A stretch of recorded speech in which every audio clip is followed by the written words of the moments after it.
and they don't care about how we define them.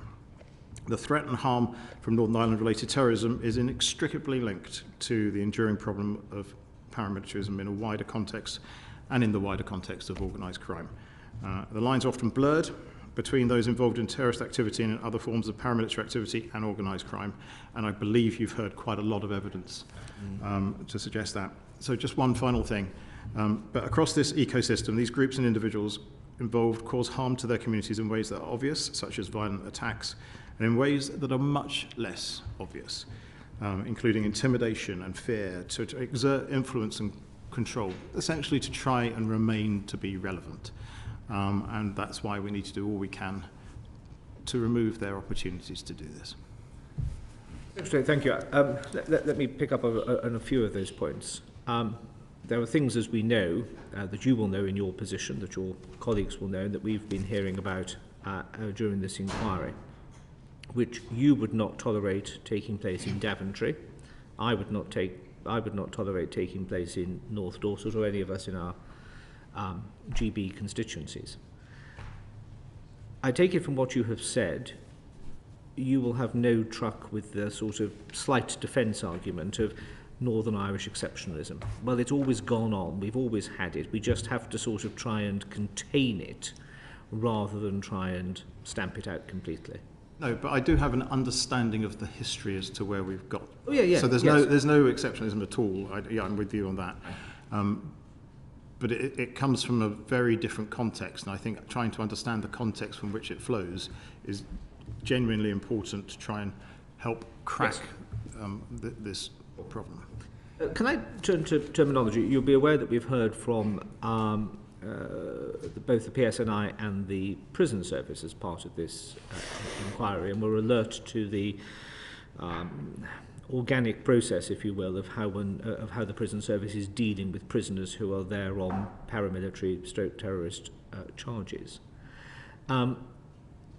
The terminology that we use, there's a sort of vaingloriousness, isn't there, of paramilitaries, people who are working to either kick the Brits out or keep Dublin away. And in essence, these are thugs, these are drug dealers, they are destroyers of lives, they are child and young people groomers. Their work should, or their activities fall probably within the broader umbrella of safeguarding issues. There's nothing grand or brave about these people. These are intimidatory thugs. Do you accept that, and do you accept that if we move away from the sort of quasi-militaristic language which they're inclined to use to describe themselves, the wider community still more clearly sees them for what they actually are, and therefore makes them less relevant? I can understand where the language has flowed from. I suppose it goes to my previous answer. You know, there's a historical context here that I personally would like to think is no longer relevant to modern day society in Northern Ireland, but some people do hark back to. And I suppose in some ways you could say it's the language used is a description of part of that.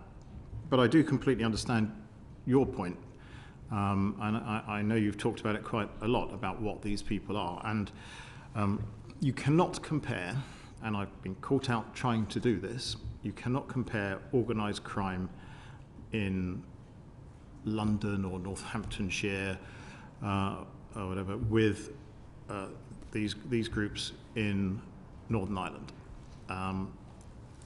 They are subtly different, historically different, even though they might be doing the same things, and their network within society is completely different.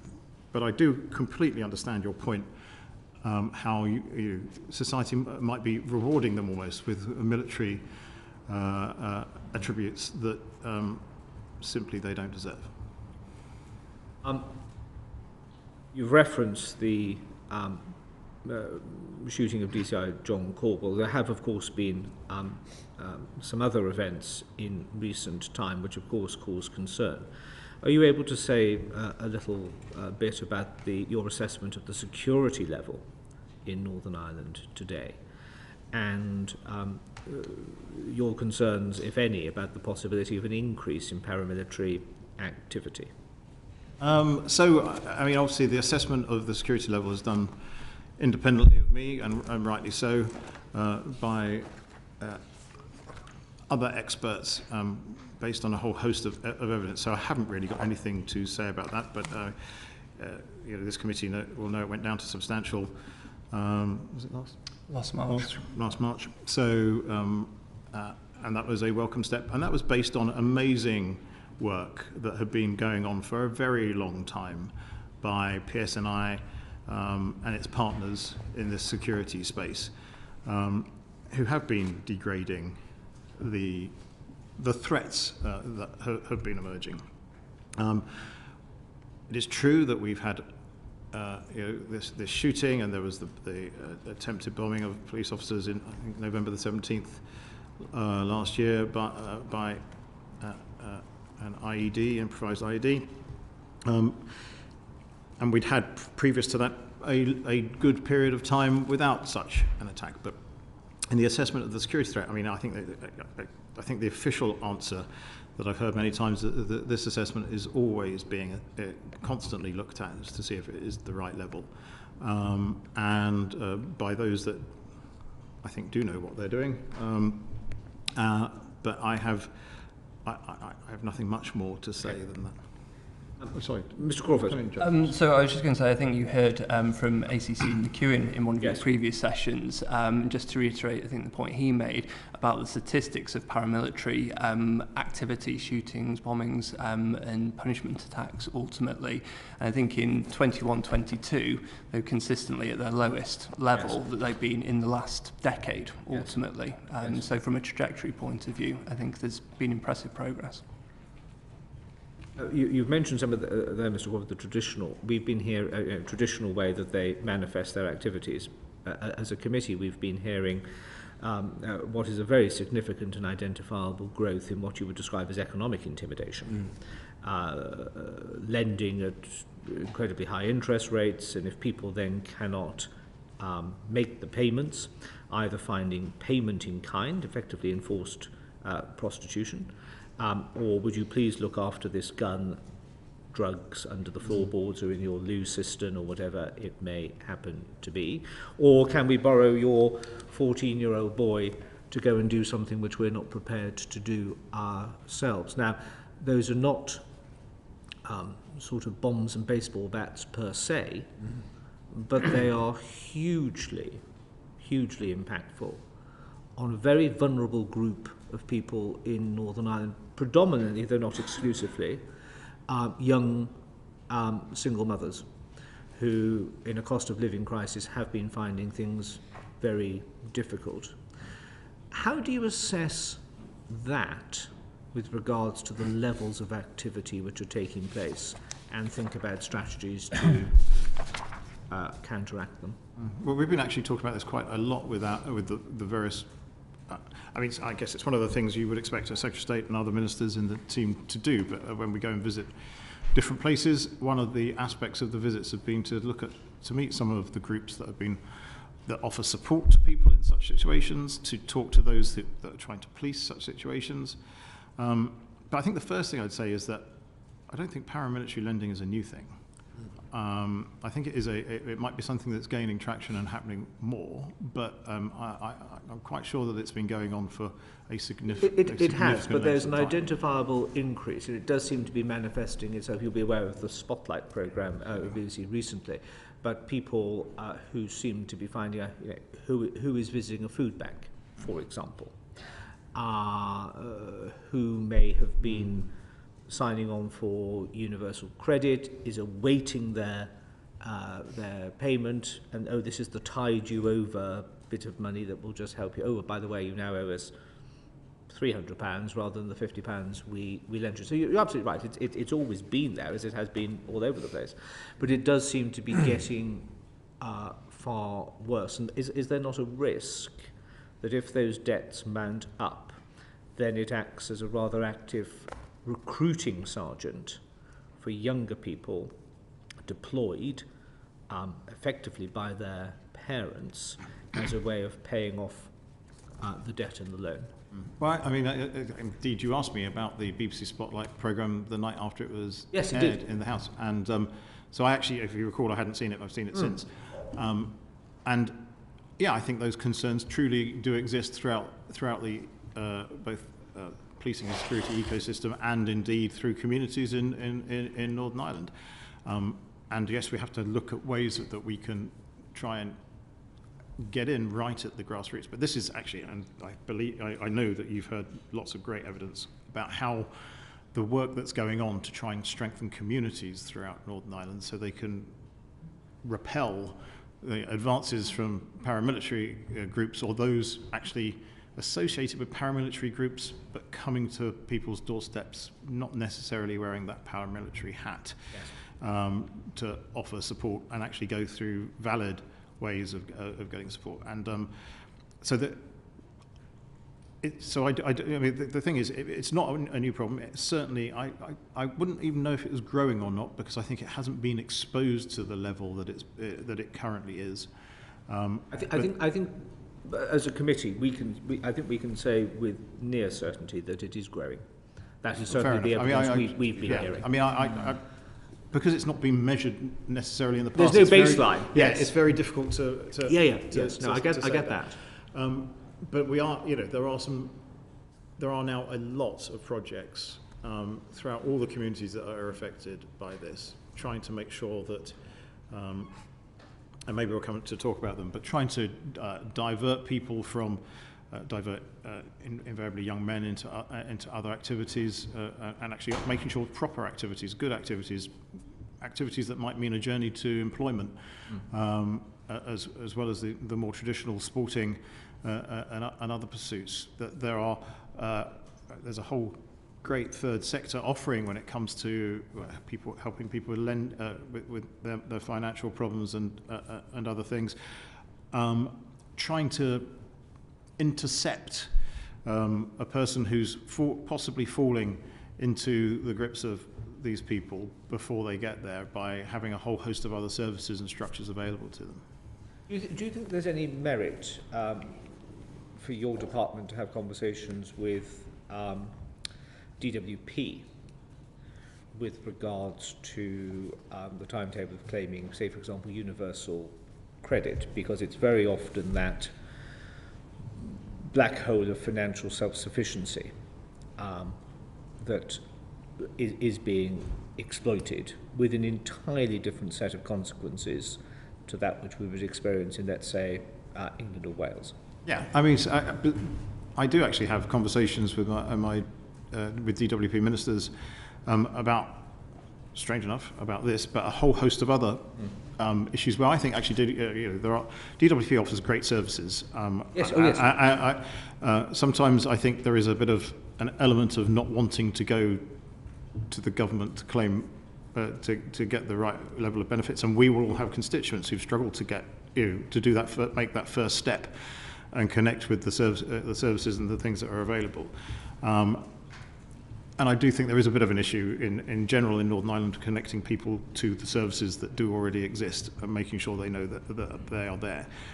But I know very well that my DWP colleagues are very aware that this is very important in Northern Ireland, like it is important elsewhere, but very important in Northern Ireland, to try and make sure the gap that you describe for universal credit, but equally there are other issues, first payment, sorting out bank accounts, a whole host of other things that they can step up to and help with.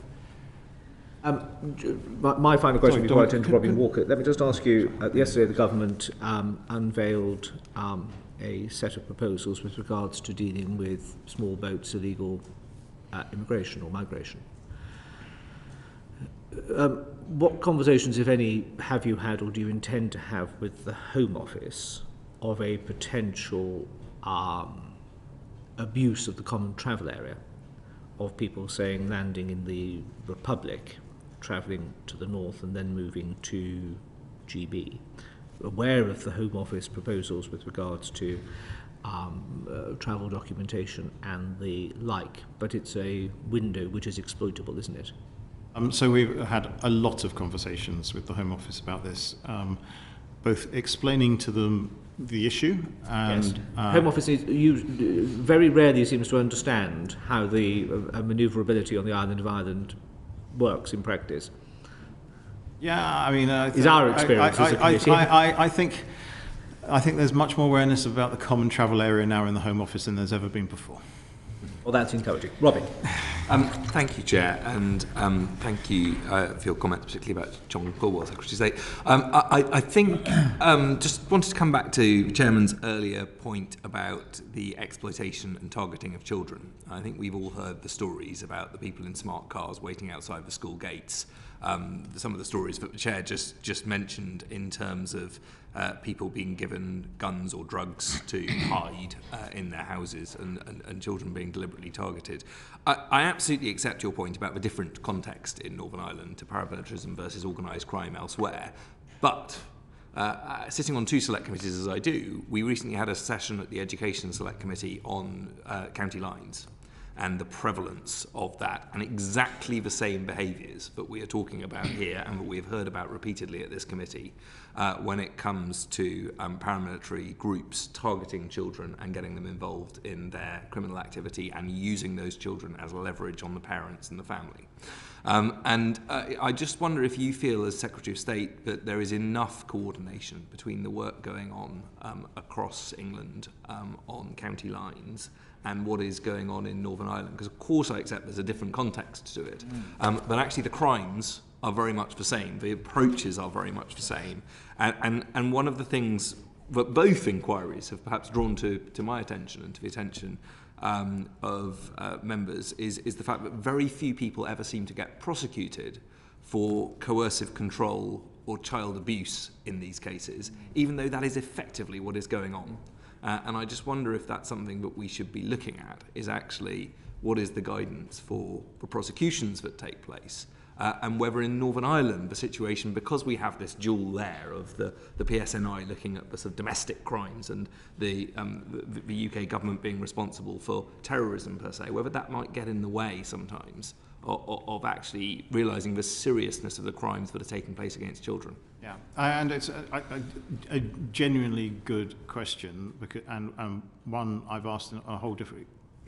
How does Northern Ireland and policing in Northern Ireland learn the lessons of, or even actually help teach lessons to the various domestic forces in England, Scotland, and Wales? And actually, there is a very strong flow of information between across the system. It's been demonstrated to me when I've asked this question previously. Asked it actually yesterday in a meeting with one of the deputy, one of the high-ranking police officer, and it was very well demonstrated to me actually that lessons have been and there is now quite a healthy cross-fertilisation of expertise where people have been moving to Northern Ireland and Northern Ireland officers, PSNI officers, moving into other forces elsewhere, and there's the National College of Policing that does a huge amount of work in this space. There's the National Crime Agency that fits into this as well. And the one thing, because going back to something you said kind of in the middle of your question, which is really important to me and I needed to understand when I became Secretary of State, is that where I've described it, and I guess on an organogram that's what it looks like, you have national security and then you have domestic policing and what goes on in communities, that actually there needs to be a natural flow of information through the system and no one getting in each other's way, and in fact everybody helping each other with that system. Now, it's definitely not perfect, but I've been pleased to see the amount of information and cooperation that flows throughout the system. I'm not an expert on policing, so so I would not know how that compares to other places, although I was in a previous job the responsible minister for the British Transport Police, who have a very strong counter-terrorism arm. Yeah. And I think we've just seen in the Manchester Inquiry that everybody can learn lessons from every force can learn lessons in different ways. But for the limited comparators that I truly have, I think actually it's in a good and healthy state. but can obviously continually be improved and should be. How that looks, how that feels on the ground, I mean, are we learning? So yes, there are people who have got expertise in county lines that are talking to the PSNI, and there are people with experience of county lines within PSNI, and so I don't think there's a kind of gap in knowledge, but it's a very different understanding, especially when I'm sure we'll get on to maybe how things work across the border in cross-border cooperation. Yeah. But this is one area where I'd say it's particularly strong. That's reassuring. If I may just one other, we talked about the statistics and absolutely recognise there's an encouraging trend in at least the visible statistics of punishment, beatings, etc. The question that I asked the police on a number of occasions and wasn't able really to get any answers to, and I accept what the Secretary of State says about what's happened in Belfast and the improvement in the situation there in general, but could we have any examples of areas that were under paramilitary control at the time of the Good Friday Agreement but were no longer under paramilitary control or influence, and sadly I wasn't really able to be given any reassurance on that. Do you think some kind of a geographical approach is actually useful in this respect, in terms of looking at areas which were where paramilitary control can be removed or can be demonstrated to have dissipated? So I have a very similar view to you in this, Mr. Walker, because I think it's, and it might be slightly crude to say, but it's fair to say there are decent geographic areas where there is obvious paramilitary activity and has been for a very long time. I'm afraid I don't go. My corporate historic knowledge doesn't go back all the way the 25 years to when the BGFA was signed. However, when we come, and I know we're going to talk about it, but when we come to hopefully getting to the point where we can transition these groups away from being paramilitaries, there is an argument, a very strong argument, that they are not one big structural unit, that they're actually, and I think you can do that by geographical area, I'm sure. Can I just pick you up on something that Secretary of State? You've just said transitioning. There's been 25 years to transition. And those that haven't, would seem to me, are probably the hardest nuts to crack.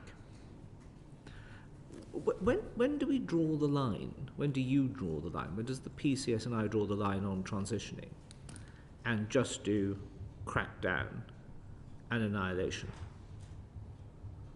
Because, maybe not the most elegant phrase to use, they've been given enough rope, and those that haven't transitioned have now hung themselves. So I mean, I'd love to think that we are near that point, but I actually know that I'm quite sure that we are not. There are some of these paramilitary style groups who are still well organised and still not willing to go down a path to something. There are others that are, and some within the same group moniker in different places or at different stages. I'm pretty sure I'm not a policing expert again, and again with Northern Ireland has its own specific and special and concerning history in this space, but I'm pretty sure a crackdown and annihilation is not where police tactics would go, and I'm pretty sure the reaction would be not the one that we would wish to see. However, I get your point entirely that Northern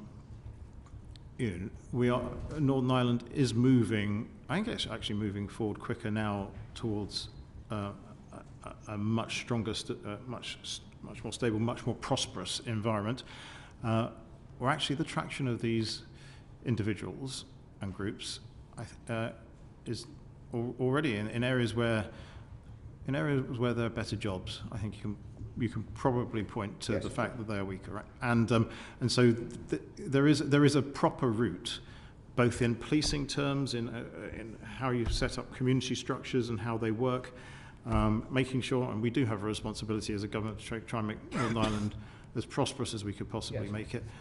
All of those things contribute to this, but the one thing, and looking at the Northern Irish politicians in the room, I have learnt very quickly as Secretary of State is there is no point having a timetable for anything in Northern Ireland, because you set up deadlines and then everybody's focused on the wrong thing. Yes. Yes, no, I take that. Let me just, Mr. Walker was asking about sort of sentencing and all that. So, given the fact that we want to try and turn the dial to make their activities less socially acceptable, hiding behind these flags of convenience, would you agree with me that it would be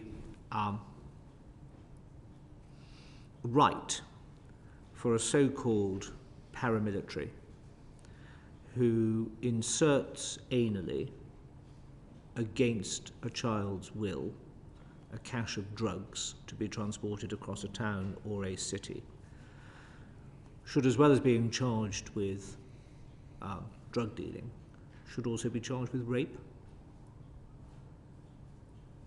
My gut reaction is absolutely 100%, and probably a lot of other things as well. Mm-hmm. Because we don't do it like that, do we? We don't seem to. And that's the problem. I think if the prosecution authorities looked at it in the round, instead of just that act, nobody wants to say, I'm working for a child rapist or a child sexual assaulter, a child abuser, because that is what it is. Mr. Wilson, you're nodding. Yeah, no, but it does come back to the point that you made earlier, and Mr. Walker did about terminology and the language that you use. You used the phrase child abuse. You know, this is not, in many cases, paramilitary style beatings or punishment beatings. It is, the harm is child abuse, and we should call it out for we should stop calling them punishment abuse. Exactly. Punishment beatings. We should because call it out for what it is. These people are not arbiters of who should be punished and who shouldn't be. And as I think you'll have probably heard from the Department of Justice and the TPP programme, a lot of what they're trying to do is to change the language that is used in some of those areas. Mary. Thank you, Chair. Good morning, Secretary of State. Returning slightly to the issue that the Chair raised about young women and specifically young women in some of these communities that depended on the money lenders and the criminal gangs. I think from the evidence that we heard, the fundamental and overwhelming issue is poverty, and for the reasons that they're using these money lenders.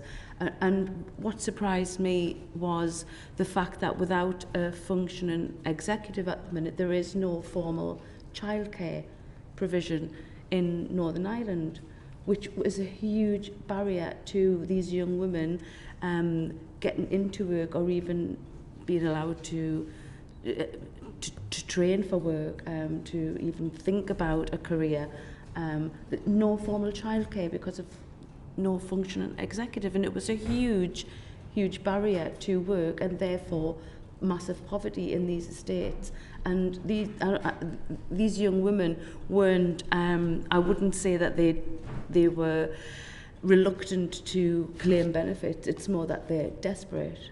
And if they don't have that income, then they turn into money lenders, prostitution, people trafficking, all of those activities that these criminal gangs are carrying out. And this will continue without childcare provision. It's something as simple as that. So I don't know whether you've spoke to the DWP about how can the government step in whilst there is no functioning executive to provide something as simple as formal childcare provision for these women, because the evidence we heard, it was hundreds and hundreds of them. And forgive me for making the obvious point, but there not being an executive has caused a whole host of issues that are not helpful in this space, not helpful in the tackling poverty space, not helpful in the education space, not helpful in the health space, not helpful across a whole host of areas. but there is, behind all this, of course, the DWP still does provide the level of benefits that people would expect to be provided, and all the statutory duties that are required are being fulfilled to the best of the ability of the civil service in Stormont, so Northern Ireland Civil Service as well. And so there's your point is well made. That I had a fascinating meeting yesterday with a lady who is engaged with lots of, in fact, I've had a number of meetings with the various women's centres in Northern Ireland about what services they can offer, what they're trying to do in their communities across Northern Ireland. And whilst you've identified the issue as it is now, I actually see, and I think, the vast majority of the people that we're talking about are people who'd love to be called, the big man in their area. I think in what I'm looking and what I'm seeing in some of these spaces now is really strong women coming to the fore to actually almost counteract them.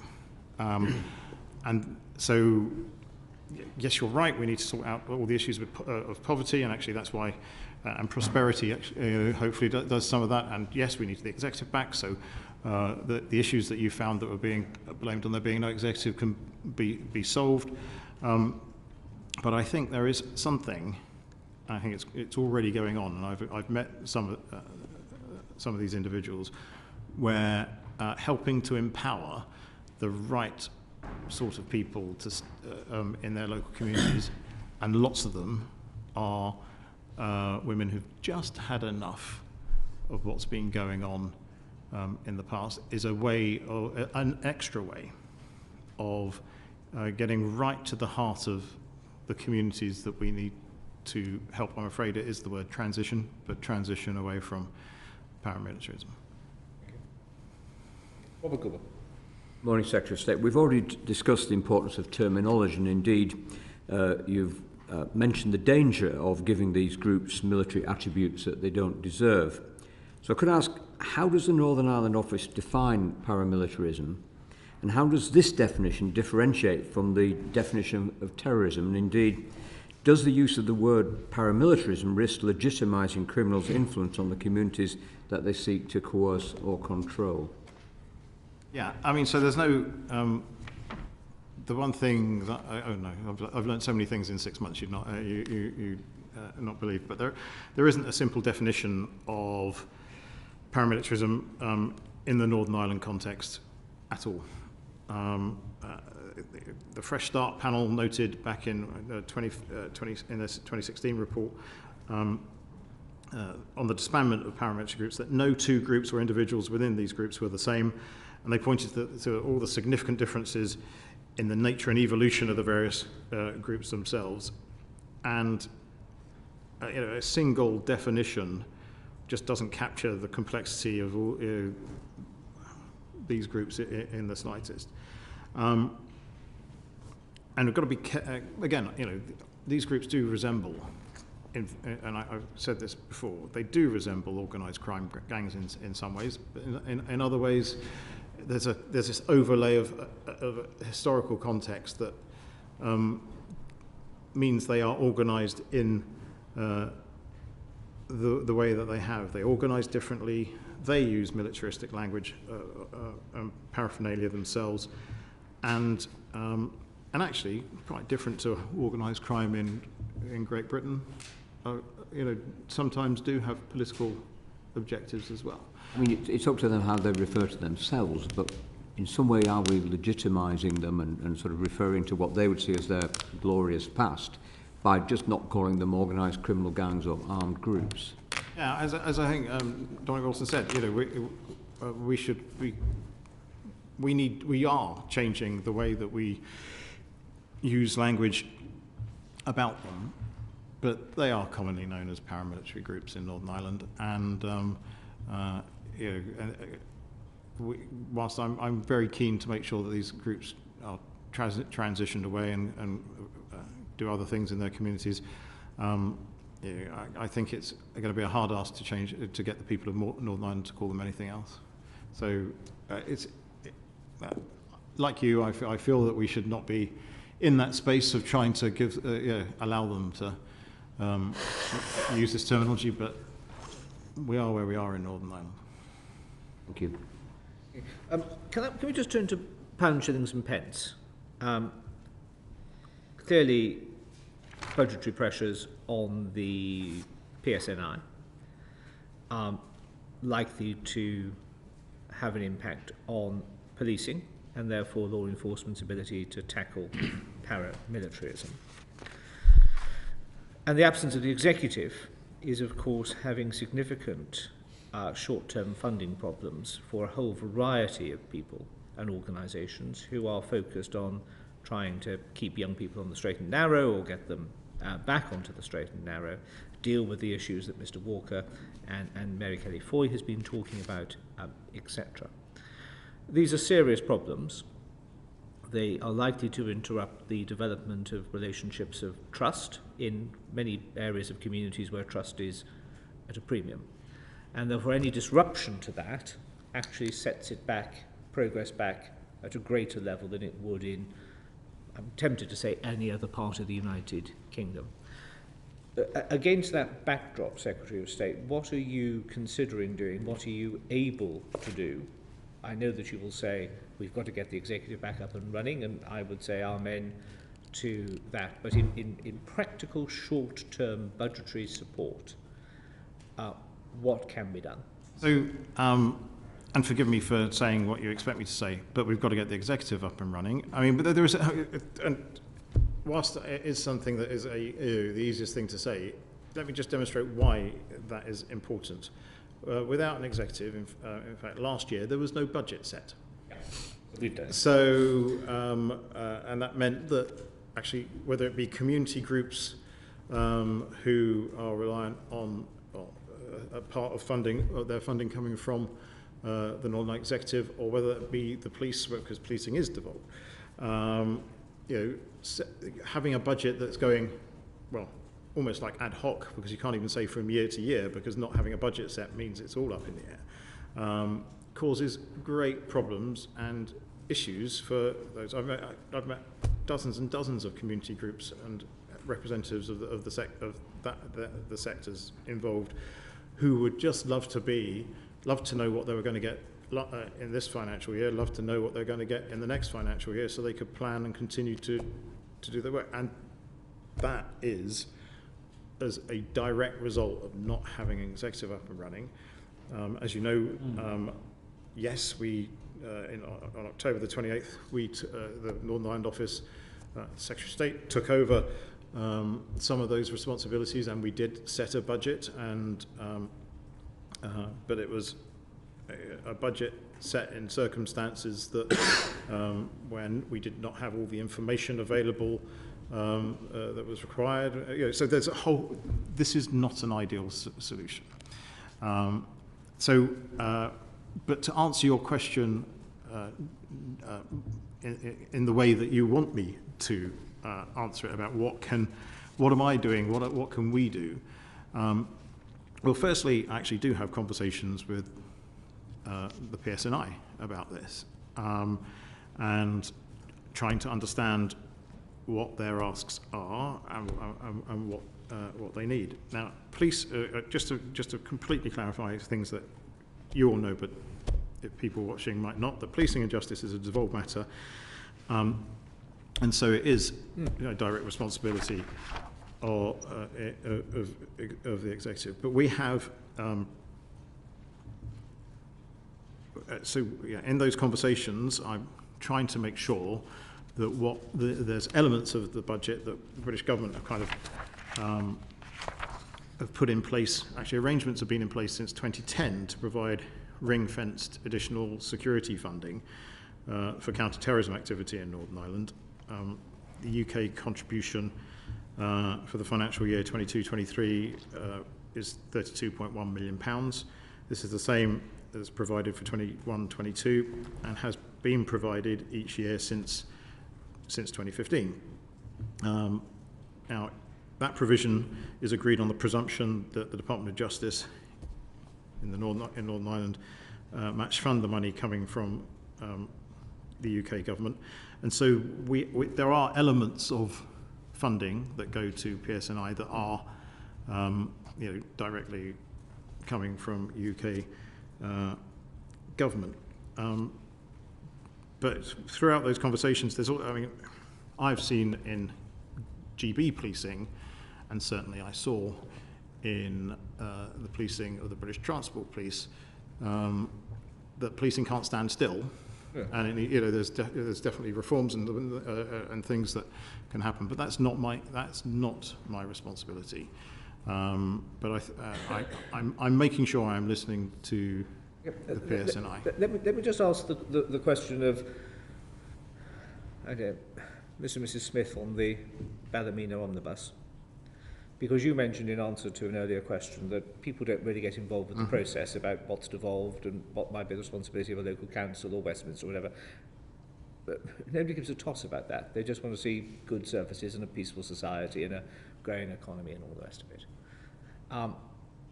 So against that backdrop, joint authority, perfectly correctly, has been ruled out. Direct rule, perfectly properly and legitimately, has been ruled out by you to me at the dispatch box. I endorse that entirely. You have said, both in front of this committee and on the floor of the House, that any reform to the rules governing the formation of the executive would need to be, you would be responding to, and I sort of slightly paraphrase your statement, but from a grassroots up from Northern Ireland, urging you to do something with some suggestions maybe as to what it might be. That's all well and good, but it doesn't address what is the fundamental budgeting issue, and those who are most vulnerable in Northern Irish society, irrespective of which, if any, tradition they put their cross or their loyalties, are suffering. So how does the NIO, how does HMG square that incredibly difficult circle? Because we can't just stand by idly and say, we know it's all frightfully difficult, and we know we'd like to do something, but that would be direct rule, we're not doing that. We need to get the executive back up and running. Oh, there's no executive, therefore nothing can be done. So people who are involved in vital work with youngsters, combating paramilitary activity, are left without any budgetary certainty. They can't recruit, they can't retain staff, they can't renew leases on properties, so on and so forth.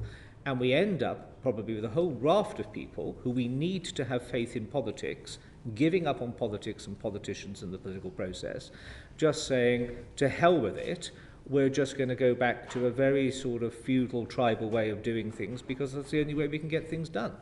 Yeah, and I completely understand the point you're making, Mr. Chairman, but actually it is not as simple as that, and let me demonstrate that, because, and I know the committee knows this, but the basis of where policing sits is not because there was just a dividing up of a piece of cake. The Assembly back, it wasn't 2 decades ago, the Assembly was suspended from October 2002 till May 2007, following the withdrawal from unionist parties after Sinn Féin's offices in Stormont was searched by the PSNI. In a bid to reconvene the Assembly back then, multi-party talks were convened by the UK government that led to the St Andrews Agreement in 2006. As a part of that agreement, Sinn Féin was for the first time committed to support the PSNI. Move forward a few years and you get the restoration order that's signed in March 2007, leading to the return of the executive in May with Ian Paisley as First Minister and Martin McGuinness as Deputy First Minister. In 2010, the Hillsborough Castle Agreement was reached, enabling the devolution of policing and justice to the Northern Ireland Executive to try and put it into the right space for policing to be trusted in the way that we would all like it to be. So actually, the issue that is, I completely get that people in Northern Ireland, well, actually, people in Northern Ireland, I think, are very politically aware and know their history better than I certainly do. But there are reasons as to why things lie where they are, and actually short-term leaping in to do something could actually create much more difficult problems or unpick things that have been done in the past and work for just a short-term fix. And so I am very aware of the responsibilities in their life, which is why I try, as I say, I talk to the PSNI, I make sure I constantly harrying Treasury ministers and the like. However, I know that this is a very delicately stitched arrangement behind policing that has evolved over the years to ensure that all the communities in Northern Ireland can have confidence in their policing. And actually, I think it is working. And so I'm very wary of trying to do anything in the kind of short-term fix area that undermines any of that. Okay, would you describe as a short-term fix sorting out the funding for the tackling paramilitarism programme for 24-25? No, I mean, that's something that UK government's been involved in this space for ages. So it's not, that is, and again, that's a fund that we, I think, has match funding from elsewhere too. So, yeah, that's a longer term fix. Hannah. Thank you very much, Chair and the Secretary of State.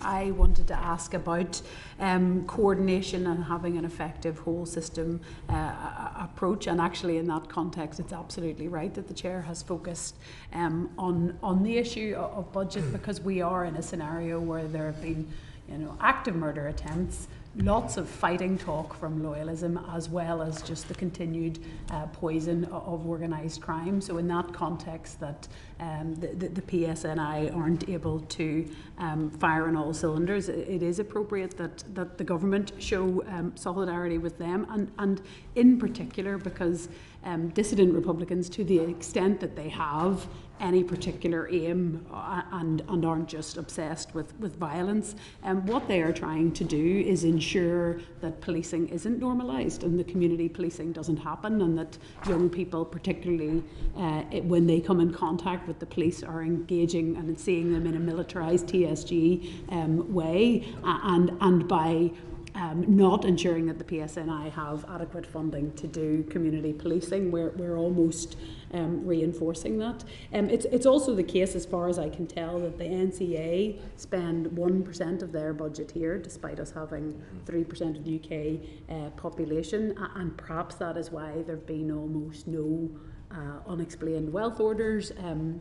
And we don't get, I know under St Andrews there were to be reviews of national security work, but they aren't published. So in your view, are the structures and systems in place to tackle this appropriately? If you look at, for example, some of the dismantling work that has been done of dissident Republicans, should that be extended into loyalism, and have those more collaborative approaches that the Chair touched on with the likes of community resilience programmes that you mentioned, have they suffered in the absence of an executive?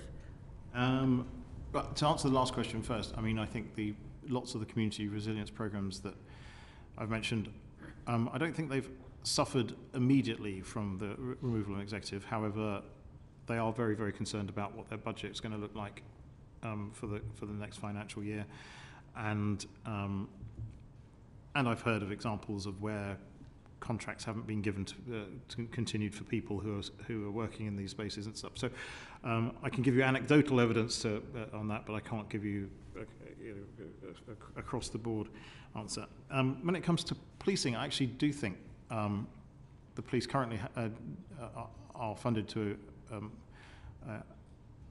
a level that allows them to do all the things that we would expect them to do in this committee. And in fact, I said to the Chief Constable last week when I was visiting Omar that I was not just impressed by the people I met there, but when I've been around and about community policing, which is actually not novel, but relatively new to Northern Ireland is obviously paying great dividends, and I've met with some amazing police officers who are doing great work in their own communities, almost like as Robert Peel would have liked it. You know, local people policing their local communities.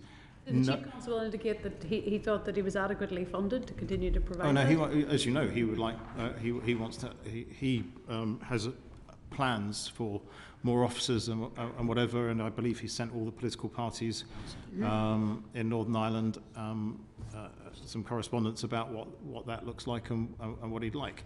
However, I just want to make the point that policing in Northern Ireland at this point in time, I think it is with the resources they have, I think they are doing an exceptionally good job, and the level of community policing, which I think is probably the highest it's been for quite some, well, possibly ever, in Northern Ireland, I believe is paying dividends, which, just to directly answer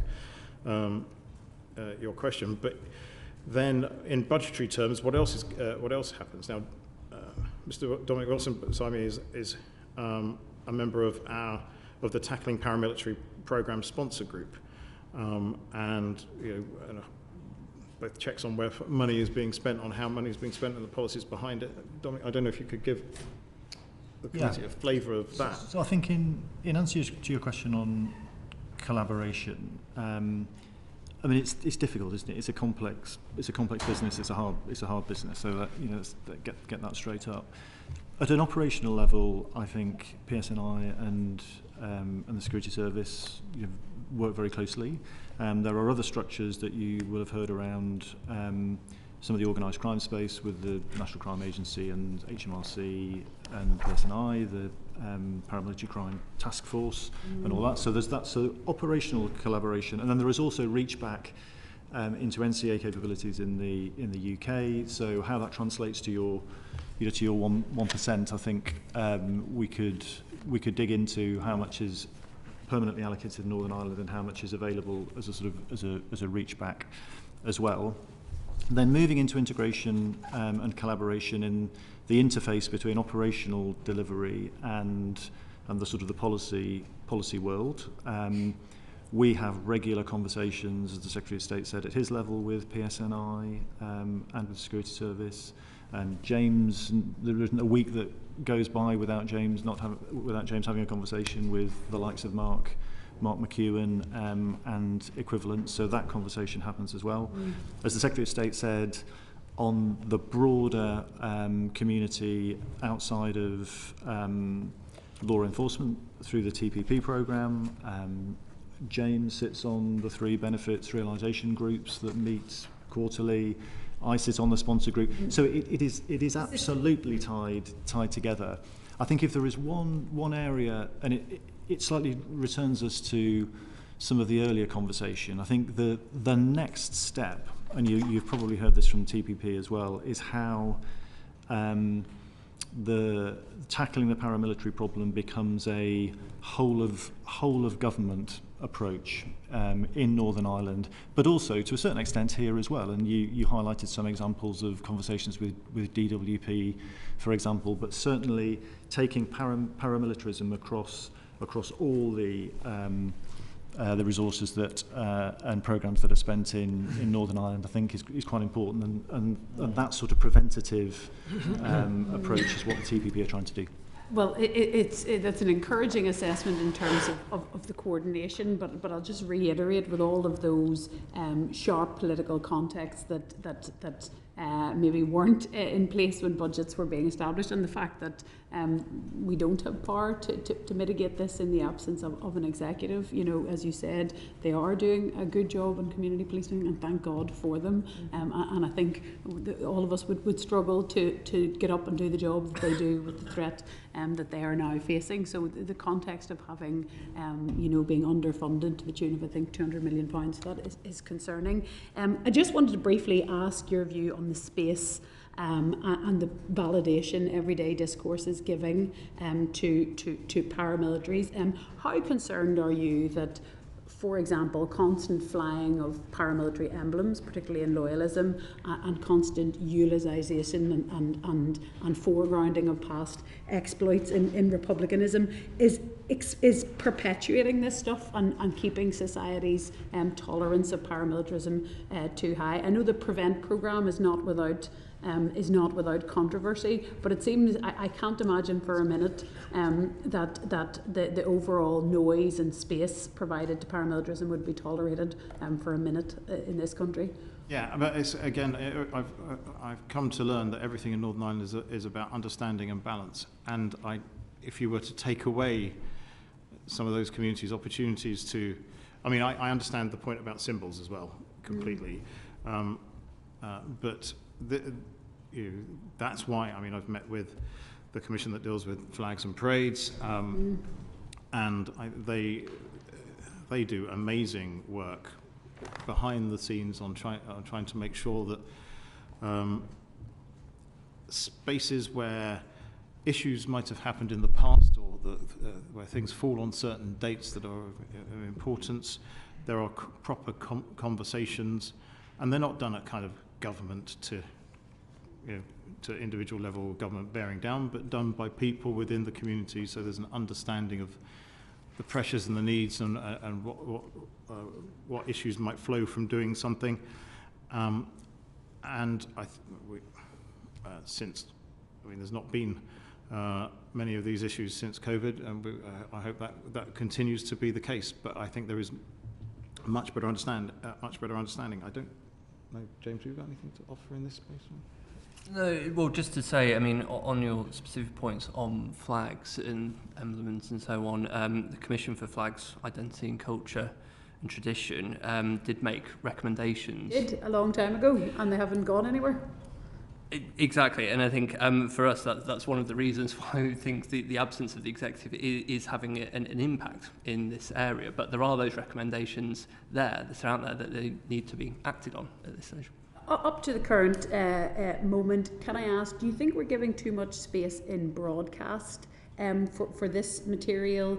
Senior PSNI officers confirmed to us earlier in this inquiry that as regards for example, the protocol rallies and loyalism, senior figures that they associate with paramilitaries were prominent in those, and we now regularly have loyalist community representatives in the media amping up that threat. Clearly throughout the Brexit years we know that MI5, PSNI and others gave an assessment of the exploitation that they thought dissident Republicans might try to pursue in the event of a different Brexit outcome, but they weren't given space to in long form do good cop, bad cop in the media. Is that something we need to reconsider? Should broadcasters maybe stick with analysis from that, or security assessment? Are we creating a problem when we constantly platform people to give us their personal views on the capacity or intent of paramilitary organisations? So tempted I am to give a personal opinion here. The one thing I do know as Secretary of State for Northern Ireland is that issues around broadcast and who goes on for interview and free speech are very, very thorny issues that I would not want to be the Secretary of State who leans in to suggest who the BBC give a platform to. I'll ask you in another way. Do you think political actors are leaving too much space for aggressive voices in political discourse, and should political representatives attempt to close that space? So I think there is an opportunity that is presenting itself now for political representatives to be much more active in this area, and I think that's what their communities would like them to do as well. Thank you. Oh, you wanted to come in? Yeah, Thank you for changing the question. Thank you, Secretary of State and panel members. Just around that glorification, and Claire has obviously spoken of her thoughts on it, but at the end of the day, we in Northern Ireland have a political party who will, to all intents and purposes, if the Assembly is restored, will be First Minister. And there's the continual glorification of terrorism by those individuals, and the saying that there was no alternative. You only have to think last week when Mary Lou MacDonald and Michelle O'Neill carried the coffin of an on the run, someone who was wanted in Northern Ireland for the attempted murder of an army warrant officer, who had convictions down south as well. Can the Secretary of State, outline if he has any intention of outlawing glorification of terrorism? Because the terrorism in 1983 is no different, or 1984, 85 is no different to terrorism today. And I would like to know what the government actually intend to do on this, because it is encouraging young people to take up arms, get involved in criminality. You only have to look at the age of the people who are singing ooh ah up the rah.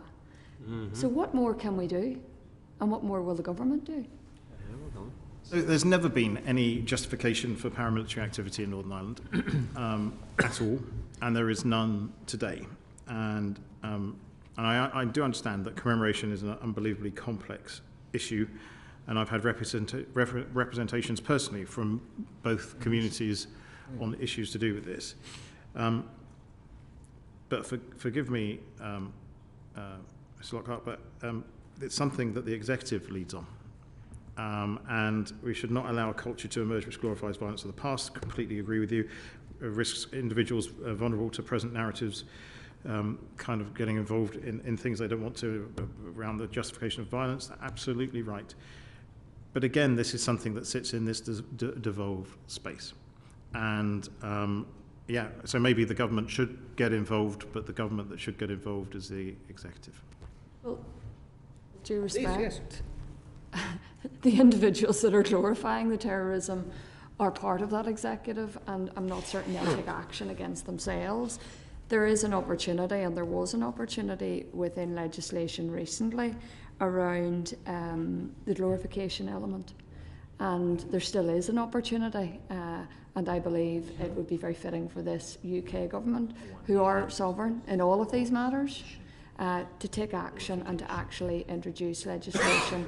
I know that we as a party, and my colleague sitting to my right will back me up on this, we sought to bring forward an amendment that would outlaw glorification of terrorism, and it was written off by the government, and it wasn't accepted. So it's the Home Office, in my mind, needs to deal with terrorism and the glorification of it. And the Home Office does so in Great Britain, but as I say, this is actually, and there's a good reason for why this particular issue has been devolved. And I hear exactly what you say about the people that you mentioned in various things, but I do recall, and this is more of a historic interest, I guess, that 25 years ago, there were people equally who had maybe been involved in things that we would not have tolerated, who then changed into being some of the people who brought peace and stability to Northern Ireland in no uncertain terms. And I think it's important, actually, to note the united condemnation from all the political parties in response to the shooting of DCI Caldwell. And the clear message of opposition that has been sent by all the political leaders in Northern Ireland back to those who seek to drag us back to the dim, dark, horrible days of the past. So yeah, I understand the point that you make, but I think the government could do more, but the government that could do more is the executive. I just want to bring in Robert Buckland, former Justice Secretary, Lord Chancellor, and law officer. On that point, Robert. Good to see you, Secretary of State, and of course it was a pleasure to be a fellow territorial officer with you and to take the responsibility of warrantry for a time relating to your duties as Northern Ireland Secretary. On the point about glorification and encouragement of terrorism, the 06 Terrorism Act, which has a UK-wide application, makes that a criminal offence. And I think it would be interesting to know or the occasions whereby that has been used, perhaps, in Northern Ireland. I'm not expecting necessarily Mr Crawford to have all the figures to hand, but I do think it would be interesting to note that whether those provisions, I think in Section 1 of that Act, have indeed been used. I remember they were extremely controversial at the time because of the definitional concerns about what it meant, and it was an extension of the law away from either acts of terrorism or inciting or aiding or abetting acts of terrorism. As somebody, a lot of people say there ought to be a law against it. Well, there is. Are we using it? I honestly don't know the answer to your question. I'll write back if I may. Of course. Thank you, Secretary. Carla, had you finished?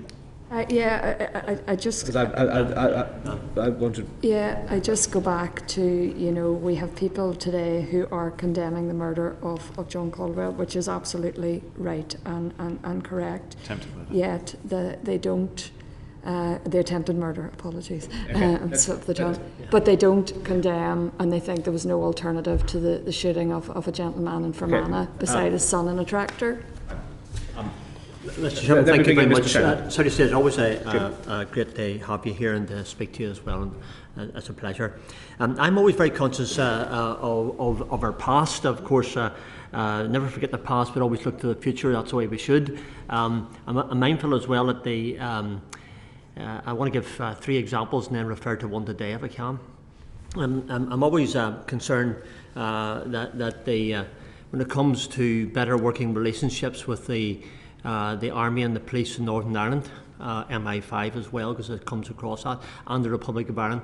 The Republic of Ireland very often is found wanting in relation to that. The one example I'll give right now, I'm Chief Inspector Harry Breen, Superintendent Bob Buchanan, murdered on the 20th of March. The anniversary will be next week, 1989 at Jonesborough. The IRA had a bomb at the side of the road, and they murdered the 2 of them as they crossed the border.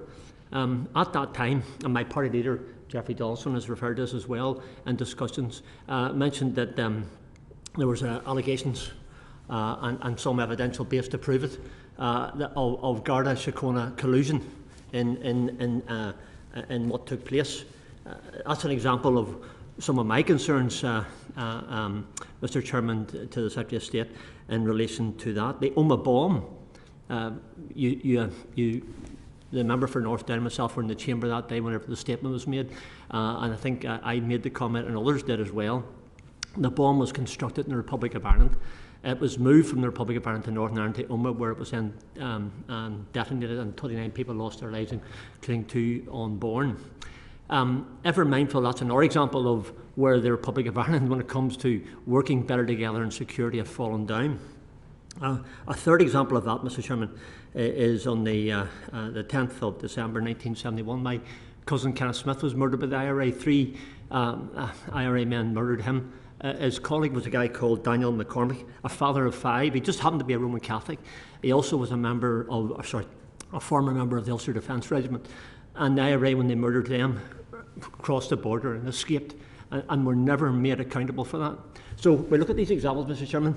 We look at a very Republic of Ireland government and the security forces down there, and a government that seems to turn a blind eye to whenever IRA terrorists cross the border to escape their murderous campaign against people in Northern Ireland. Those are just 3 examples. I could give many, many more. You, Mr. Chairman, would bring me into line because you would say you're going on too long. But these are people who I feel incredibly I feel annoyed about, I feel strongly about. Never seen justice for my cousin or Daniel McCormick, Kenneth Smith, Daniel McCormick. Never seen justice for those who lost their loved ones in Omagh. Never seen justice for Chief Inspector Breen or Superintendent Bob Buchanan. So really, Secretary of State, what can I ask you very respectfully? What discussions you have had with the Republic of Ireland when it comes to making them accountable and for collusion that the Garda Síochána have been involved in to thwart and to promote the IRA campaign against people who are custodians of law and order and are tasked with that job? So if I may, Mr. Chairman, because I mean, Mr. Shannon is quite rightly upset about those, and actually, Jim, you've also raised other cases with me in the past, and I'm fully aware of how the emotion you feel when you're talking about this. So, and I completely respect the manner in which you've been able to raise this today. And so what I'll try to do is answer both how we look at things and how they worked in the past, but also how it's working in the present. Because I think just to interrupt for one second, the reason why I mentioned those three examples in the past is because it is rumoured and alleged that the people who carried out the murders, the attempted murder of Inspector Caldwell, also run across the border. So if it happened in 10th of December 1971 and it's happening today, then what has improved with the Republic of Ireland? What has improved with their security forces? What has improved with their police? Can I say it looks like nothing has improved? So Jim, in essence, I think your question is, what's the state of current discussions with the Republic and the Gardaí, and what, if any, discussion is given to unanswered questions over that period of the Troubles, in essence? That would be it, yeah. Thank you. I can say that in some of the cases, certainly of the past, that we, in my time as Secretary of State, I'd like to think we have a very good relation. I have a very good relationship with my Irish interlocutors, and we both I and the two Irish foreign ministers that I've dealt with have raised different cases over time. I had a conversation about what I was doing with the public inquiry for Omar with my Irish counterpart, because I recognise that there is an Irish element to this as well as, and so I understand the point that Mr. Shannon is making. I'd like to think, actually, though, that partnerships between the UK government, the devolved administration in Northern Ireland, the security services, the police on cross-border matters are all actually getting stronger and stronger by the day. And certainly the relationships between the PSNI and the Garda Síochána are strong. At an operational level, there is strong cross-organisational coordination in place to try and ensure a strong, robust law enforcement response tackling those crimes around terrorism, paramilitarism, and organised crime, because almost going back to the county lines discussion we were talking about earlier, the lines of organised crime don't just stop when you get to the border. So there is quite a proactive approach to ensuring effective cross-border law enforcement and criminal justice cooperation between Northern Ireland and the Republic of Ireland. And actually, what we've seen following the attack of DCI Caldwell, I would like to think demonstrates a proper understanding of how we can help each other in this. Actually, immediately, the day after DCI Caldwell was shot, I had Simon Harris, the Irish Minister for Justice, on the phone, not just offering an expression of support and solidarity, but whatever assistance the Irish state could give in the aftermath of the attack. The committee may have noted that set out by, I think it was Drew Harris, you had as a commissioner of the Garda, that beyond the regular routine contact his officers have with the PSNI, they acted immediately in the aftermath of that attack to support PSNI with patrols in border areas, investigations and inquiries, so PSNI officers could go do what we would have expected them to do around dealing with the immediate aftermath of the attempted murder of DCI Caldwell. There's a whole host of different agreements and arrangements. There are officers posted seconded in a way into each other's forces. There is a lot of cross-fertilization, and so I'm actually quite positive about the current and future arrangements and cooperation on policing and security and dealing with paramilitarism. But I also know that we have to deal with the issues of the past, and there is a strong difference of opinion as to how to do that. The government has its own ideas, which we've brought forward in the Legacy Bill. Thank you. Stephen Farry. Thank you, Chair. Good morning, Secretary of State. Just want to ask you a couple of questions around what constitutes a national security threat. We're looking at it from two particular angles. I mean, first of all, it's my understanding that essentially dissident Republican activity is treated as a national security threat alongside a challenge for local policing in Northern Ireland, whereas loyalism is treated essentially as a criminal matter for the Northern Ireland authorities solely. So first of all, in light of, shall we say, some comments and threats that have emanated from loyalism in recent months, and not least the targeting of the Irish Foreign Minister, is there now a case for saying that some elements of loyalism are effectively a national security threat and a threat to democracy and the state? The second angle looking at this is around the evidential opportunities. I think it's worth praising both the Police Service in Northern Ireland and also the Security Service for recent successes in cracking down on dissident Republicans, particularly Operation Arbacia, which was very successful. By contrast, there is frustration in the community at, shall we say, the impunity with some loyalists and the inability to get arrests to stand and convictions. Is part of the issue there the wider use of intelligence gathering and other evidence gathering techniques on the one side versus, shall we say, an over-reliance upon human witnesses being willing to come forward and give evidence in court with all the intended risks that involves at a place like Northern Ireland? Yeah. So obviously, whilst I'm kind of the person responsible for national security in Northern Ireland, I do not make the assessments as to what is viewed to be an element of national, whether it's a national security or so. You've got definitions and what qualifies as a national security incident or whatever are not mine for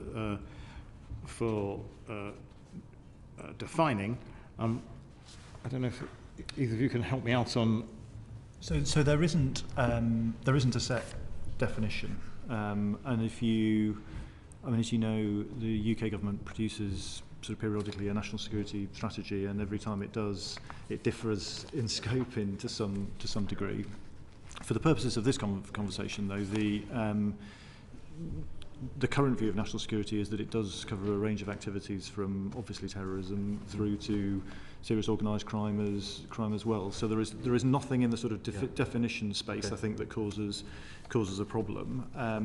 Individual organisations have both sort of statutory and operational responsibilities, and so the trick is how they match their resources and work together, I think, probably to get to your question. And collectively, do you take my point around the different approaches to evidence gathering on the one hand between dissident Republicans and loyalism, and how that maybe leads to maybe differential impacts and successes in terms of securing convictions? I mean, you mentioned the incident around in North Belfast around the former Irish Foreign Minister Simon Coveney on the 25th of March last year. That was properly investigated, and I believe charges were brought. So I think there is. I think the full weight of the investigative process behind the scenes, whatever, was thrown at all this, and I'm pretty sure that following security operations in Belfast and Ballymena last summer, 2 men were arrested under the Terrorism Act. 2 firearms were recovered, and both were subsequently released from police custody pending further investigations, which are continuing. So it's I think Can I just remind the whole committee that that case is, of course, sub judice? Yeah.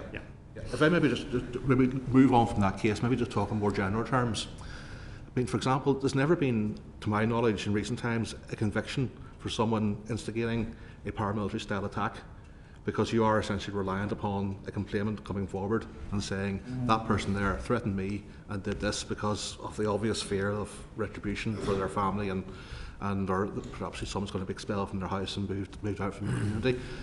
Is there more that can be done between the security service and the PSNI to break that vicious cycle, so we can actually not rely upon that human witness exposing themselves to all that risk? I mean, so actually I think there is a lot that goes on in this space, and it's very difficult to comment on in public. One final question, Secretary of State, just maybe building slightly on Claire's point. Could you clarify for us what is the official position of the Northern Ireland Office on the status of the Loyalist Communities Council? I mean, do you see it purely as a front for paramilitary organisations, terrorist organisations, or do you see it as a political actor? I'm conscious that there has been meetings, maybe not during your tenure, but between some of your predecessors and officials with them. Yeah, I mean, so I've not met with the Loyalist Communities Council or anyone that I believe is a member of or purporting to represent that organisation, and we obviously don't. So I don't think there is. You asked for a definition of what it is. I don't know what I would formally define the Loyalist Community Council as. That's an answer on a postcard. Yeah, I'm sure we have got but in my knowledge, it's never been given a definition whilst I've been in the room. Yeah. So. Well, I think the concern would be in the community. I mean, this isn't solely an issue for the Northern Ireland Office. To many people, it is simply a front for 2 or 3 active paramilitary organisations. But some people do treat it as essentially a political actor with opinions that are seen as being as worthy as those of us who have elected mandates, and there is a concern, shall we say, that this is an erosion of the democratic process, that we bring these actors in from left field and treat them ineffectively as a de facto political party. Yeah, no, I do understand that point, and as I say, I've not met with anyone that purports to represent them. On the definition point, I honestly don't know the answer, so I'll have to come back to you, and I apologise for that lapse. All right, thank you, Ross. Back to you, Chair. Thank you. Robert Buckland. Thank you very much, Secretary of State. We've already, I think, in your responses, dealt with aspects of the tackling paramilitarism programme, and I think you will be asked about governance in particular.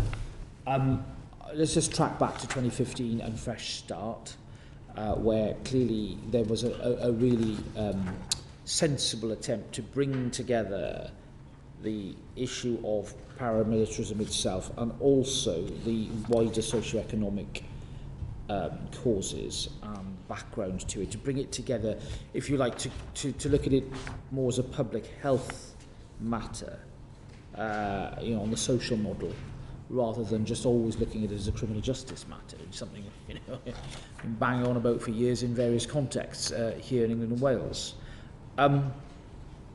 I could ask you in general terms how effective you think it's been, but what I'm really interested in is what metrics are we using to measure effectiveness of this approach, and are we confident that the public health approach that was clearly presaged by the Fresh Start Agreement is actually happening?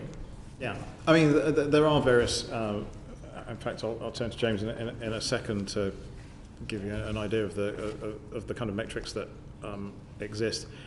But it is part of the. I think it is working in many areas.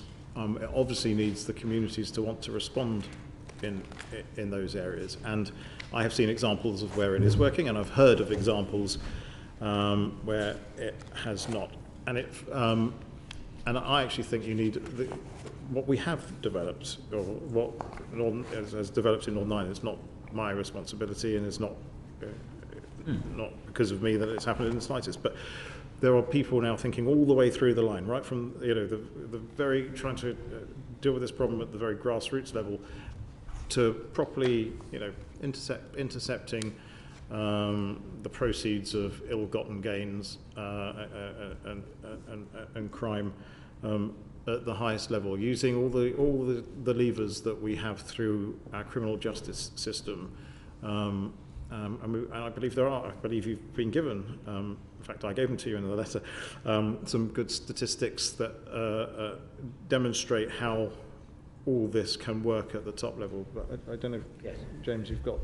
Yeah, absolutely. So I think with the Tackling Paramilitarism programme, metrics, it's very hard to measure ultimately, and I mean I've got a lot of respect for the work that has been done, and I think actually the methodology that they're using, the benefits realisation, is hugely important here, because rather than just focusing on the outputs from the 80 or so projects that they've got, which are important and can be measured as far as engagement and so on, they're actually looking at the overarching outcomes and the societal change that we want to see.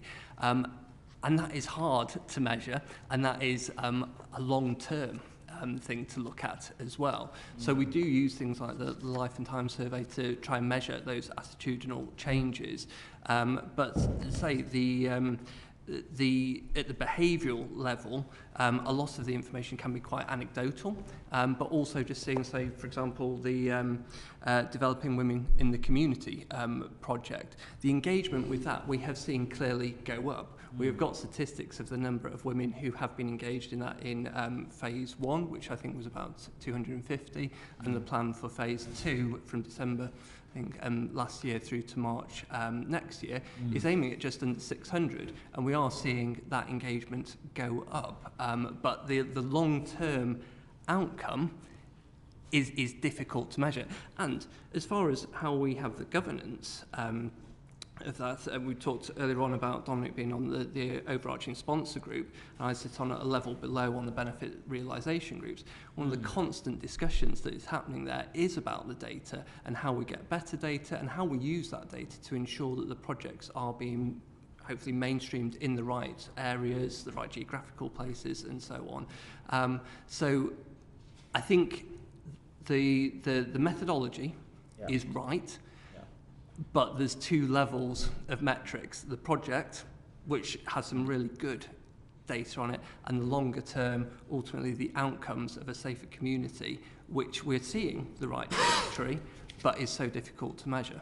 I know. I mean, let's take an example. For example, reported incidents of violence. You could say on one level, a reduction in reported incidents of violence is a reflection on a more peaceful society. However, you could equally say that an increase in reports shows an increase in engagement and willingness by the communities to engage with the PSNI, which in itself is a good thing, because we know a lot of these problems are being contained within communities because of fear. So I appreciate the difficulty.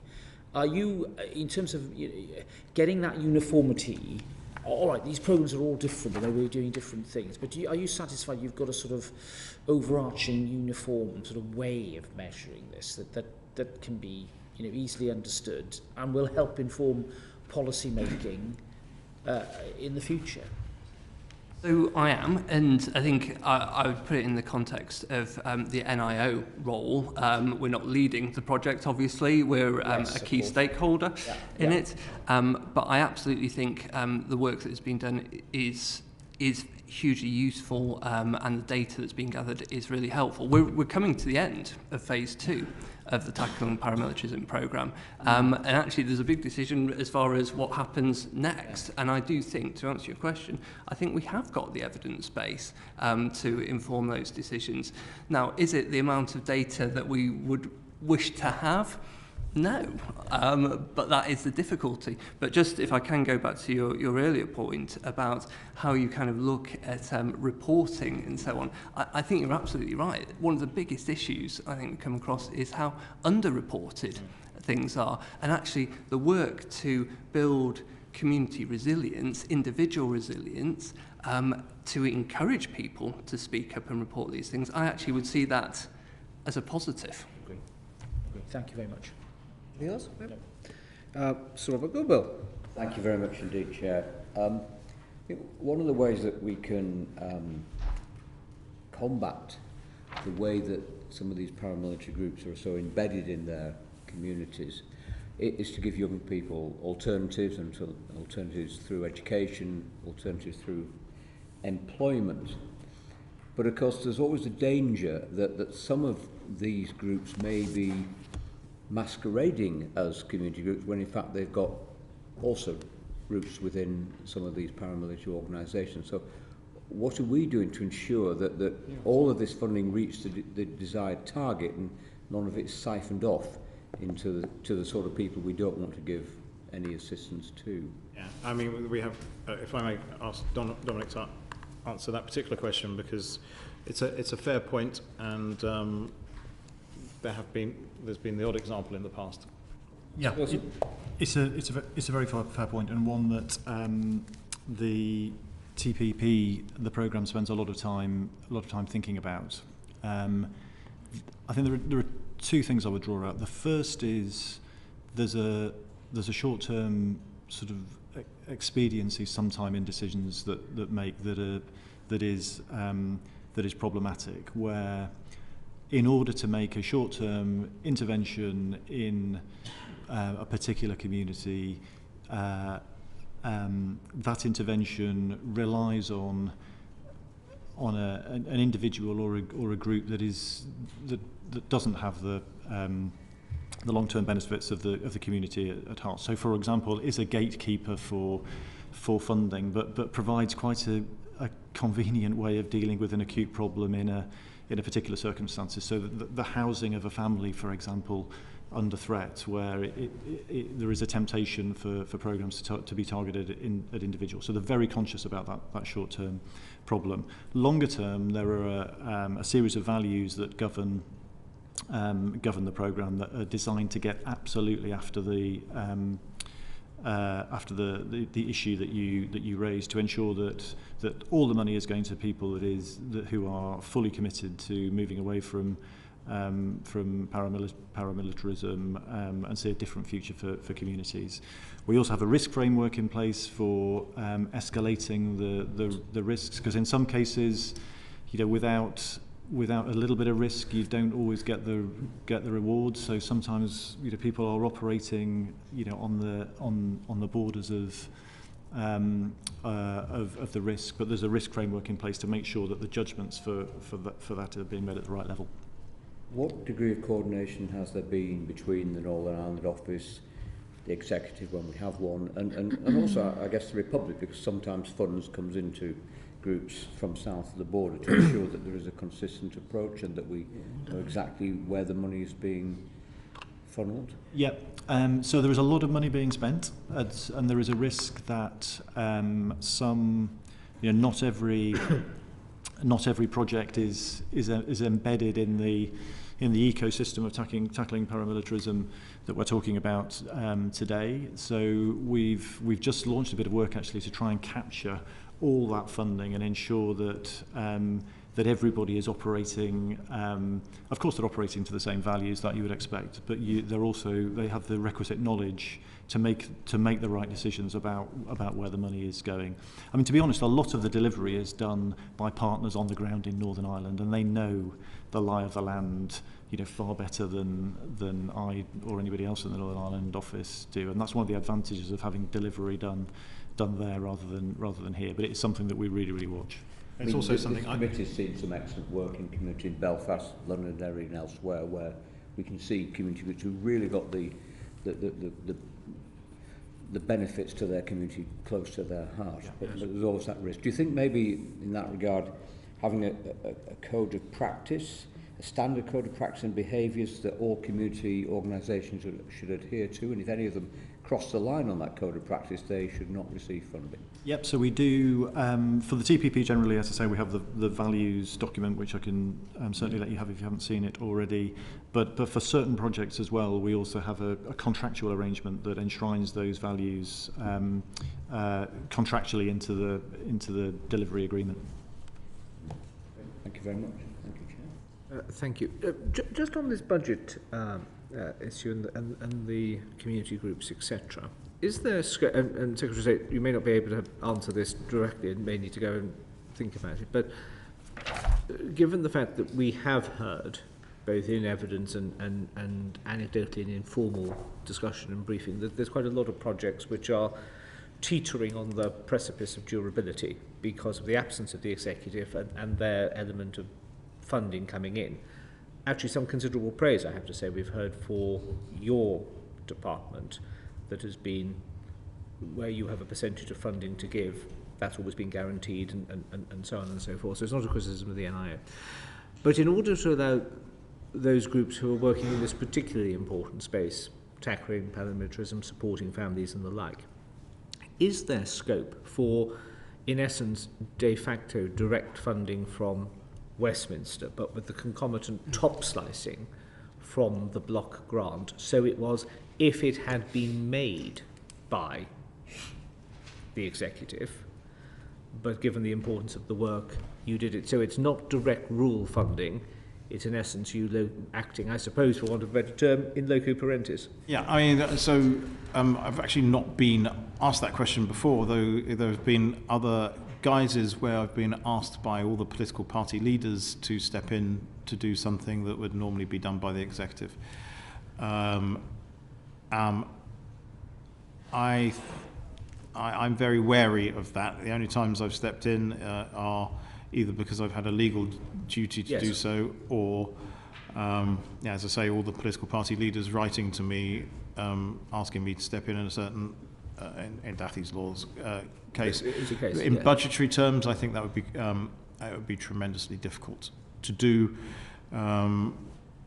So it wouldn't be done. I mean, the method would be difficult to do more as much as well as the practice, and so I don't think that would be the best way forward.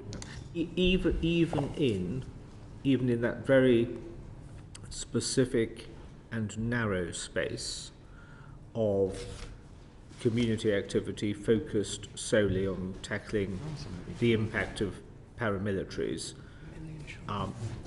Given, as we know, what is a relative fragility, given the continued question marks over Windsor and the like, this work is always important, but it's particularly important now. Yeah, and it would be. I mean, you would. And I know one can carve out, but this is important, or that's important, exactly right, or this is important, and there is the slippery slope argument. I take that entirely. I mean, we do have small bits of funding as the NIO that we, that, as you mentioned, we use. And James, if I may. Yeah, so I think one of the big priorities for us at the moment on funding of community projects is looking forward to years 24-25 with the funding of the Tackling Paramilitarism programme. Yes. So we've been match funding at 8 million for recent years. We have, out of the SR21, we will be funding to 24-25 at 5 million, but that does leave a shortfall in comparison to previous years of the 3 million pounds. That is purely because of the funding stream there is slightly out of kilter, because the 3 million pounds comes from the New Decade, New Approach, Unique Circumstances pot, and because TPP Phase 2 is due to run out at the end of the next financial year, we are now starting to have that conversation. So I think that is the big priority for us. Okay, thank you. Stephen Parry. Thank you, Chair. It's back to me. Just coming back to the issue of transition that the Chair mentioned earlier, just maybe we could explore it a little bit more detail. Secretary of State, the first thing is there probably are potentially 3 strands of transition. You could talk about individual transition for a person who is in a paramilitary organisation, getting them out. Secondly, there's the issue then of group transition, the paramilitary structures themselves transitioning to something else, whatever that may be. And then thirdly is about communities in terms of transitioning away from the coercive control and getting more opportunities, etc. Where do you think the balance needs to lie across those 3 different potential strands? Well, we're trying to get all 3, aren't we? I wouldn't like to think I'm not sure if there would ever be a correct balance, because it would depend community by community, group by group, and actually elements within each group that would be interested in moving quicker. So and projects exist for all three as well. So I guess the correct balance would be trying to get the biggest shift in transition for in the quickest possible time. But if there was a very simple formula to do that, we'd have done it ages ago. I suppose of those three, the most controversial by far is the notion of group transition, from X to Y, and exactly what Y is going to be, and are there any incentives for that process. We're conscious that the Independent Reporting Commission have made some recommendations around group transition, though to be fair, that they are probably fairly ill-defined exactly what they are getting at in that process. Could you just clarify, have the government had any discussions with them around that recommendation, and also what is the government's view on what group transition should look like? Yeah, so I have had conversations with the IRC, and they've done a huge amount of work actually in this space, which I truly welcome. Their idea of having an appointment of an independent person, or maybe even independent people, to carry out exploratory engagement on the issues of group transition is an interesting idea, and one that actually I've taken very seriously, and I've had lots of other conversations with. I actually I've tested the kind of wider views on the recommendation with all sorts of people, statutory and community partners in Northern Ireland, and actually discussed the issue and other aspects of the IRC's 4th and 5th reports with the Irish government at the October and January meetings of the British Irish Intergovernmental Conference. And we're continuing to talk about this because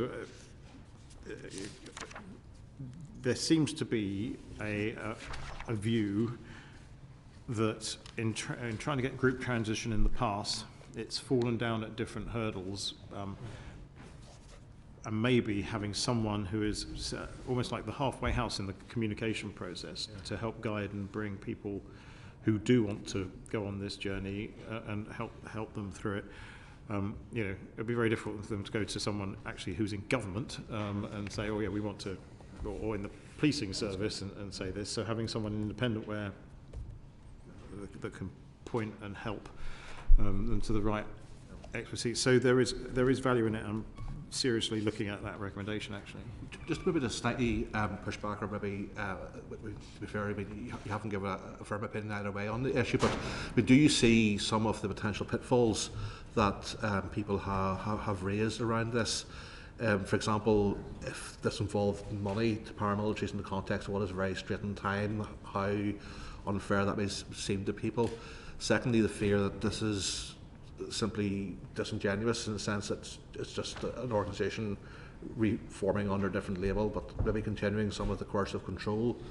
And also, in communities that have been plagued by paramilitarism, how do you encourage other voices to come forward if they simply see what is one structure of oppression being transformed into something else, but still crowding out the community space for other voices who have always, shall we say, been law-abiding throughout their lives? I hear your concerns here, but so the IRC recommendation on group transition is quite straightforward, and is one that I'd endorse. To go down this route, you would have to end recruitment to your group, you'd have to give up structures and activity, cease mobilisation of members, cease coercive power and control of communities, end paramilitary style attacks and all other types of violence, forms of violence, threat of violence or intimidation, dispose of any weaponry and material, allow people to exit your group without cost or consequence, and publicly support the PSNI and criminal justice system in tackling criminality and committing to democracy and the rule of law.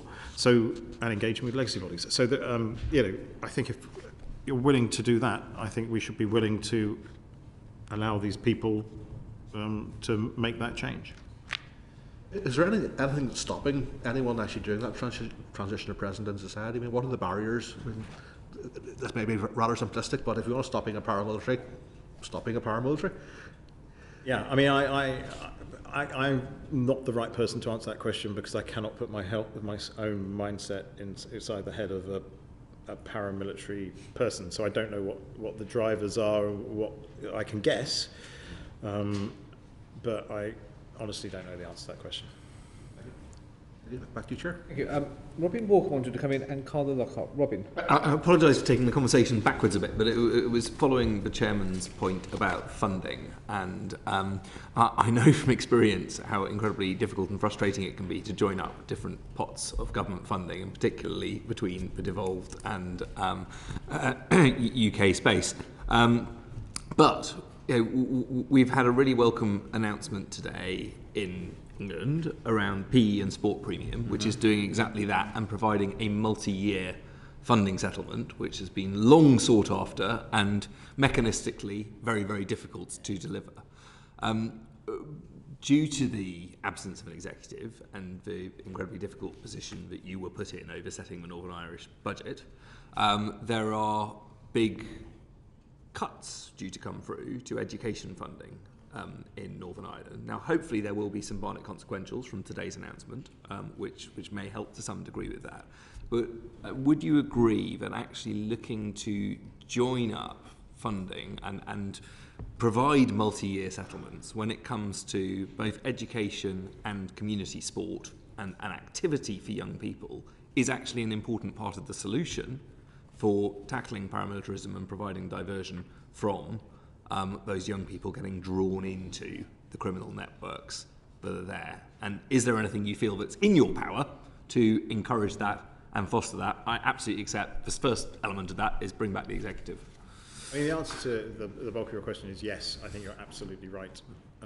Multi-year funding for organisations and in the community sport is nigh on vital, and it does help planning, and it means that everybody understands the parameters within what they're working, and I've met so many, I mean, just in my constituency, let alone in Northern Ireland, groups that, in fact, from an English constituency point of view, today's announcement is a truly good announcement. And then you look at it in the Northern Ireland context and you think, yes, what you would like to see is a similar announcement after a period of time of working through the issues of the budget in that space. And so it is one for the executive, but I agree with you entirely on the value of multi-year funding for organisations like this, and so they don't have to be looking over their shoulder for a period of time and can look forwards to what they're delivering on the job they're meant to be doing. Thank you. Carla. Okay, and again, it's maybe slightly off topic, but just keen, I've recently asked a couple of questions, written questions, of your good office around the 2015 paramilitary groups in Northern Ireland report. And I'm going to try again because I haven't been able to get an answer. And I'd just be keen to know what your assessment is of the links between the Provisional IRA and Sinn Féin as determined in that report in 2015, and are those links still in existence? I believe. Go on, James. I think you know the answer. I don't. Yeah, so I think the first thing I would say is assessment of any paramilitary activity is a responsibility of MI5 and PSNI, so it's not one I feel that I'm well placed to comment on. I think the circumstances of the 2015 assessment were very unique at that time, and there was no commitment by the Secretary of State at the time to repeat that public assessment. So I'm comfortable that we get regular classified assessments of paramilitary activity from MI5 and PSNI, but as with assessments of that ilk across the national security community and GB as well, they are classified reports. Okay, thank you. But my understanding is that was a report done by the Northern Ireland office and was published back in 2015. I wasn't. The 2015 report. It was commissioned by the then Secretary of State, but it was written by PSNI and MI5. So if it was commissioned by the Secretary of State, then can we seek assurances that the Secretary of State will look into this issue, because ultimately what we've seen recently is a number of issues around a search in North Belfast where there were provisional IRA clothing found. So if the links between Sinn Féin and the provisional IRA still exist, as indicated in the 2015, because there's been nothing to say that they don't, it's very serious. So I would be wondering what investigations are being taken into that, and also around the Dodal case in Dublin, around Dublin crime gangs and the money that's being used there. So the assessment was done in unique circumstances in 2015. I'm yet to see similar circumstances that would lead to be doing another assessment. I was about to say, I don't think it's fair to ask either the Secretary of State or his colleagues to comment upon anything which is either ongoing or in hand for clear and obvious reasons. But I'm sure you'll follow it up with the Secretary of State if required. Secretary of State, colleagues, can I thank you very much indeed for your attendance this morning. A difficult session, I suppose, given the issue at hand, but clear action needed, and we're very grateful to you for taking the time to answer our questions and share with us your thinking on a variety of those important issues. Order.